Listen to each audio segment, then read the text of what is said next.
आजको कथा अफगानिस्तानको एउटा सानो सहर देखाएर सुरु हुन्छ।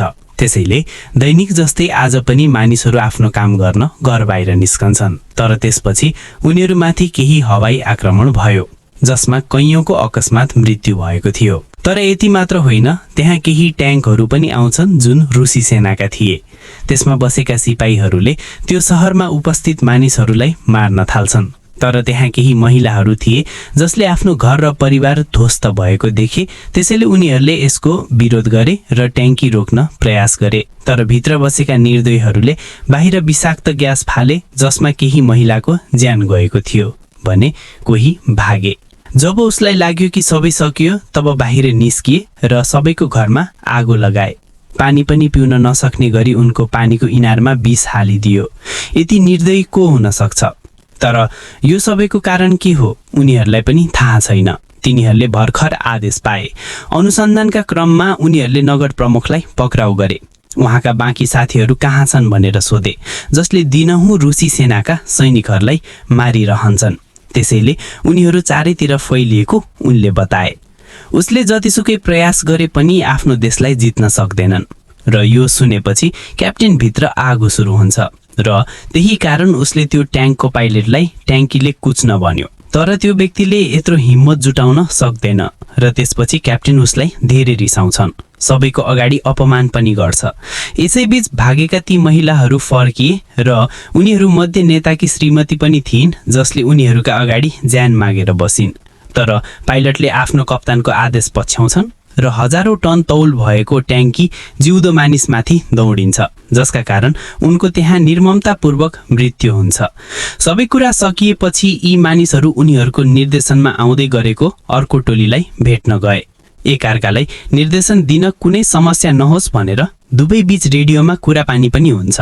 तर एकपटक त्यहाँ दुईवटा मोडहरू थिए जसमा अगाडिको व्यक्तिले गलतीले दायाँ भन्दा बायाँ घुम्नु राम्रो हो भन्यो, जसका कारण एउटा ट्याङ्की हराउँछ र मुस्ताफा पहाडमा बसेको देख्छन्। ऊ तालिबान थियो र उसको आफ्नै लस्कर थियो जुन उसले आफैले बनाएको थियो। र जब उसले ट्याङ्की खसेको देख्यो उसले यसलाई हटाउन कटिबद्ध भयो। अर्कोतर्फ बिहानै कामको लागि सहर बाहिर निस्केकाहरू उनी फर्किएपछि त्यहाँको दृश्य नर्क जस्तै थियो। चारैतिर लास मात्र थिए। कसैलाई जिउँदै जलाइयो र कसैलाई गोली हानेर मारियो। यो सबै देखेर सबैको रगत उम्लियो र अचानक मुस्ताफा आफ्ना मान्छे लिएर त्यहाँ पुगे। मैले भर्खरै एउटा ट्याङ्की आफ्नो टोलीबाट अलग भएको देखेँ भन्न थाले। त्यसो भए यदि तपाईँ चाहनुहुन्छ भने हामी सँगै बदला लिन सक्छौँ। तर सहरका जनताले मुस्ताफासँग खास केही गर्दैनन्। उनले नेतासँग कुरा गर्न चाहेको बताए। नेताकी श्रीमतीले डराएको स्वरमा आफूलाई ट्याङ्की मुनि कुचेको बताइन्। त्यसैले त्यहाँका जनताले नेताका भाइ ताजलाई अर्को नेता घोषणा गर्छन्। आफ्नो भाइको यस्तो पीडादायक मृत्यु देख्दा उनको मन भाँचिन्छ। त्यसै भएर उनले अब बदला लिने घोषणा गरे। सबैभन्दा पहिले त्यो हराएका ट्याङ्की र त्यसभित्र बसेका जल्लादहरूलाई मार्नेछौँ र त्यसपछि यो देशबाट सबैलाई धपाउँछौँ। मुस्ताफा पहिले तयार थिए। त्यसैले अहिले त्यो ट्याङ्कीको टायरको निशान हेर्दै त्यो ट्याङ्कीको बाटोमा हिँड्न थाल्छन्।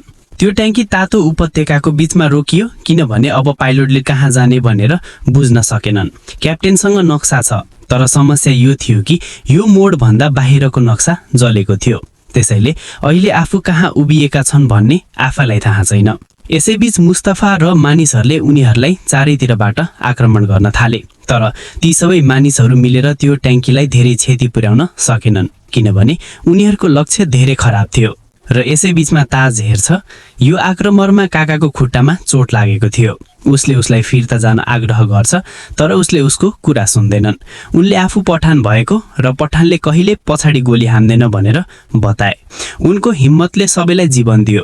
अब यी मानिसहरू त्यो टायरका निशानलाई खुट्टामा पछ्याउन थाल्छन्। तर अफगानिस्तानको उच्च उपत्यकामा बाँच्न हामी भन्दा पनि गाह्रो छ।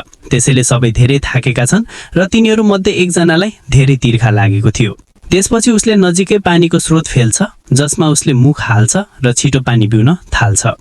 त्यसपछि मुस्ताफा पछाडिबाट आएर उसलाई रोक्न प्रयास गरे, तर त्यतिन्जेल उनले पानी पिइसकेका थिए। वास्तवमा साथीहरू रुसीहरूले यसमा विष मिसाएको थियो जसको बोतल नजिकै फ्याँकिएको थियो। उसको पीडाले मृत्यु हुन्छ र यी मानिसहरू केही गर्न असमर्थ हुन्छन्। रुसी कप्तान टाढेबाट लुकेर यो सबै हेरिरहेका थिए। उसले तुरुन्तै तोप चलाउन आदेश दिन्छ, तर प्राविधिक गडबडीका कारण तोपको गोला ट्याङ्कीमै अड्किन्छ, जसका कारण सबैजना डरले भाग्छन्, किनभने यस्तो परिस्थितिमा सेल ट्याङ्कीभित्रै विस्फोट हुन सक्छ। तर केही समयका लागि पर्खिएपछि केही भएन, क्याप्टेनले गोला छोड्ने सिपाहीलाई गएर बाहिर ल्याऊ भने, तर ऊ जान डराए। त्यसैले पाइलटले उनलाई साथ दिए र उनसँगै जान राजी भए। अब जब ती मानिसहरू ट्याङ्कीमा पसे, तब क्याप्टेनले भने कि समदले जाने जानी तोपमा केही गलती गरेको हुन सक्छ, जसका कारण गोला अड्किएको हुन सक्छ, किनभने ऊ पनि अफगान हो र उसले आफ्नो देशलाई माया गर्नुपर्छ। वास्तवमा समद एउटा ट्याङ्कीमा अनुवादको काम गर्ने व्यक्ति हुन् र अझले तिनीहरूले नफुटेको सेल निकाल्छन्। यसको मुनि एउटा ग्रेनेड पनि राखिएको छ, ताकि जब सबै मानिसहरू त्यहाँ पुगे तिनीहरूमध्ये एकजनाले बम उठाएर के हो यो भनेर हेर्न गए। यसले उनीहरूलाई मद्दत गर्न सक्छ, तर त्यसपछि ग्रेनेड विस्फोट हुन्छ, जसको कारण उनीहरू पीडादायक हुन्छन्। यहाँ ट्याङ्कीको पछाडि मानिसहरू मात्र होइनन्, यी युद्धमा शहीद भएका सबै विधवाहरू पनि थिए। उनी कुनै पनि हालतमा बदला लिन चाहन्थिन्। हिँड्दा हिँड्दै रात पर्न थाल्छ, त्यसैले एकै ठाउँमा रोकेर आराम गर्ने सोच्छन्। यसैबीच समद र पाइलट बीच धेरै कुराकानी भयो, जसमा उनले आफ्नो संस्कृतिको बारेमा धेरै कुरा बताए। सबैभन्दा महत्त्वपूर्ण कुरा थियो जसमा सम्मान थियो, जुन अफगानीका लागि सबैभन्दा महत्त्वपूर्ण छ। पाइलटले पनि उनको कुराको कदर गर्छन्। यसैबीच उनीहरूको समूहका दुईजना बीच झगडा भएको थियो, जसलाई क्याप्टेनले सर्ट आउट गरेछन्, र जब पाइलटलाई यो कुरा रिपोर्टमा लेख्न भनियो तब क्याप्टेन आएर रोके। जब यो रिपोर्ट बाहिर जान्छ उनको अपमान होस् भन्ने उनी चाहँदैनन्, त्यसैले उनले त्यो रिपोर्ट पत्र आफै च्याडिदिए। तर यी सबैको बीचमा उनीहरूमाथि आक्रमण भइरहेको छ। रातको अँध्यारोमा लड्न धेरै गाह्रो हुन्छ, त्यसैले अब उनीहरू त्यहाँबाट तुरुन्तै निस्कन्छन्। धेरै बेर अज्ञात दिशामा हिँडेपछि उनले आफ्नो ट्याङ्की एक ठाउँमा रोके। बाहिर निस्केर उनीहरूले ठाउँको वरिपरि धेरै ग्रेनेडहरू रोपे, ताकि शत्रुले आक्रमण गर्न प्रयास गर्यो भने पनि उनीहरू मार्न सकियोस्। यसैबीच अचानक उनीले रडारमा कोही आउने सम्भावना देखे। क्याप्टेनले समदलाई बाहिर गएर हेर्न भने त्यहाँ के छ, तर उसको कार्यदेखि कोही पनि सन्तुष्ट भएनन्। तर क्याप्टेनले ऊ देशद्रोही हो र छिट्टै आफ्नो कर्मको सजाय पाउनेछ भनेर बताए। यसैबीच समद फर्किए। बाहिर हरिणको बठान घुमिरहेको छ र त्यहाँ कोही छैनन्, त्यसैले यहाँ क्याप्टेनले उनलाई पनि मारे। अब मुस्तफा र अन्य मानिसहरू बिहान त्यहाँ पुगे। तिनीहरूले मरेका हरिण हेरे र दुःख व्यक्त गरे, किनभने युद्धमा गोली चलाउनु पर्दा उसको कुनै अर्थ हुँदैन। तिनीहरूको के दोष थियो? अर्कोतर्फ तिनीहरू एक तालको नजिक पुग्छन्, जसको गहिराई क्याप्टन समदले नाप्छन्।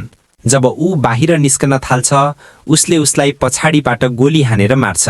अब साथीहरू पाइलटले रिसाएर आफ्नो रिपोर्टमा यो कार्य लेख्न थाल्छन्। कप्तानलाई जे मन पर्दैन, उनीहरू बीच अर्कै विवाद छ। अब सबैले तालमा ट्याङ्की तल ल्याए र अगाडि बढे, तर केही टाढा गएपछि उनको ट्याङ्कीले जवाफ दियो। पाइलटले भने कि यसका लागि तरल इन्धन चाहिन्छ, जुन आफूसँग छैन। त्यसमाथि अहिले यसको ब्याट्री पनि सकिएको छ, त्यसैले यसलाई यहाँ छाडेर पैदल हिँड्नु राम्रो हुन्छ। कप्तानले पाइलटले जानी महसुस गरे। उनले आफ्नो साथीको हत्या गरेको भन्दै दुवैले एकअर्कालाई बन्दुक तानेका कारण यस्तो गरेका हुन्।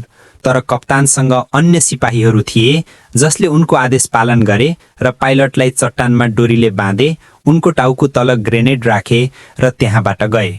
गरिब पाइलट भोकले तिर्खाएर गर्मीमा फसेका छन्, तर अन्तिम सिपाही उहाँलाई बिदाई गर्न आएको थियो। अब अर्को शिकार तिमीलाई नै बनाउने उनले बताए, त्यसकारण आफैलाई मुक्त गर्नु राम्रो हो। उसलाई समाप्त गर र 2 दिनमा आएर मेरो पनि ज्यान बचाउनुहोस्। तर त्यो सिपाही केही नबोली त्यहाँबाट निस्कन्छ। यी मानिसहरू ट्याङ्की लिएर अगाडि बढिरहेका छन्। यसैबीच कप्तानले पाइलटको रिपोर्ट डायरी पनि बाहिर फाले। उनी यो सत्यको बारेमा कसैले थाहा नपाओस् भन्ने चाहँदैनन्। यसैबीच हामी ताजका काका देख्छौँ, जसको घाउले उनलाई अर्को कदम चाल्न बाध्य बनायो। उनी त्यहाँ रोकिए र ट्याङ्की पछ्याउन आएका केही महिलाहरू भेट्टाए। काकाले सोधे, तिमीले हतियार बिना त्यो ट्याङ्की कसरी नष्ट गर्न सक्छौ? के तिमी गर्छौ? त्यसैले नेताकी श्रीमतीले आफ्नो हातमा केही ग्रेनेड देखाइन्। योभन्दा ठुलो हतियार हाम्रो तातो रगत हो, जसबाट हामी कसैलाई पनि जलाउन सक्छौँ। काकाले तिनीहरूलाई फिर्ता जान आग्रह गर्छन्, किनभने रुसीहरू धेरै क्रूर छन्, उसले जे पनि गर्न सक्छ। तर ती महिलाहरू गएनन्, तर अगाडि बढे। यहाँ केही बुवासाहरू पाइलटको नजिक आए र तिनीहरूबाट भाग्ने प्रयासमा उसले आफ्नो टाउको उठायो। जसका कारण ग्रेनेड त्यहाँ खसेर विस्फोट भएको थियो। यसमा धेरै ब्वाँसो मारिए तर उनी बाँचे। टाउको नजिकै विस्फोट भएको भए उनको मृत्यु निश्चित हुन्थ्यो। त्यसपछि ती महिलाहरू त्यहाँ पुगे र उनलाई ढुङ्गाले हिर्काउन थाले। अब यहाँ सद्दामले पाइलटलाई टुटेको अफगानी पक्कै सिकाए, जसका कारण उनले उनलाई रोक्न भने तर उनी सहमत हुन तयार भएनन्। त्यसपछि मुस्तफा र अन्य मानिसहरू त्यहाँ पुग्छन् जसले ती सबैलाई रोक्न र अनिच्छुकता साथ पाइलटलाई मुक्त गर्न आग्रह गर्छन्, किनभने उनीहरूले उसलाई उपयोगी ठान्छन् र त्यसको माथि उसलाई अफगानी पनि थाहा छ। जब रात पर्छ, मुस्तफा र अरूहरू गुफामा रोक्छन्, जहाँ मुस्तफा उहाँलाई सङ्केत के तपाईँ मेरो आरपिजी ठिक गर्नुहुन्छ? त्यसैले उसले हो जवाफ दिन्छ। यसपछि उनले मर्मत गर्न थाले, जुन देखेर सबै छक्क परे, किनभने अहिलेसम्म यो काम कसैले गरेका थिएनन्। ताजले भने कि यो हाम्रो लागि धेरै उपयोगी छ, किनभने यसलाई आरपिजी कसरी प्रयोग गर्ने भनेर पनि थाहा छ, ताकि हामी त्यो ट्याङ्कलाई नष्ट गर्न सक्छौँ। पाइलट पनि ट्याङ्कीलाई नष्ट गर्न राजी हुन्छ, किनभने उसले कप्तानलाई धेरै घृणा गर्छ। युद्धको नतिजा दुवैको लागि पूर्ण रूपमा फरक छ, त्यसैले अब उसले बदला लिन्छ। इन्धन सकिएपछि ट्याङ्की एक ठाउँमा रोकिन्छ, तर त्यसपछि एक रुसी हेलिकप्टर त्यहाँबाट गयो र तिनीहरूले आगो बाले र मद्दत मागे। यो अवतरण हुँदै दुवै सिपाहीहरू दौडेर यसमा बसे, किनभने उनीहरूलाई यो नरकबाट आफ्नो घर फर्किनु पर्थ्यो। तर कप्तानले उनीहरूलाई डिजल लिएर तुरुन्तै फर्कन आदेश दिए। हेलिकप्टर पाइलटले भने कि उनी पानी खोजिरहेका थिए। के तिनीहरूसँग पिउन पानी छ? उनी इन्कार गर्छन्। अब उनले उनीहरूलाई डिजल ट्याङ्की दिन्छन्, जसको साथ उनी अहिले